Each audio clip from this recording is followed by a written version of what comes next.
স্বামী বিরজানন্দজি মহারাজ বলছেন, অনেকের ধারণা যে সদ্গুরুর কাছে মন্ত্র দীক্ষা নিলে তার কৃপায় সব দুঃখই ঘুচে যাবে, তখন দুরারোগ্য ব্যাধি সেরে যাবে, মনের মতো চাকরি হবে, ঐহিক সুখ সম্পদ লাভ হবে, কন্যাদায় হতে মুক্ত হবে, স্কুল কলেজের পরীক্ষায় পাশ হবে, মামলায় জিত হবে, ব্যবসা বাণিজ্যের উন্নতি হবে, সংসারের জ্বালা যন্ত্রণা অশান্তি সব দূর হবে, শনির দশাও কেটে যাবে, আরও কত কি অলৌকিক বা অপ্রত্যাশিতভাবে হবে।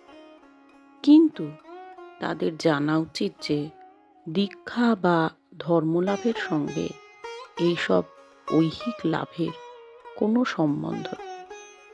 আর এই সকলের জন্য গুরুর কাছে আবদার করা মহাহীনতা, ধর্মাভাবের পক্ষে মোটেই লক্ষণ নয়। গুরু তো আর হর্তাকর্তা বিধাতা নন। তাকে এসবের জন্য বিব্রত বা জ্বালাতন করা অত্যন্ত অন্যায়।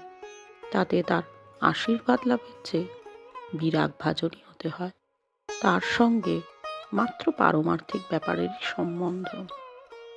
তাকে এই জীবনে পেতে হলে নিজের সমস্ত শক্তি সামর্থ্য দিয়ে সাধন ভজন করতে হবে, তাকে সর্বস্ব অর্পণ করতে হবে, 16 আনার ওপরও যদি সম্ভব হয় দিতে হবে। শ্রী শ্রী ঠাকুর যেমন বলতেন, 5 শিকে 5 আনা বিশ্বাস ভক্তির কথা, অর্থাৎ যেন পাত্র ছাপিয়ে গড়িয়ে যায়। সে কয়জনের হয়, তবে নিরাশ হবার কিছুই নেই।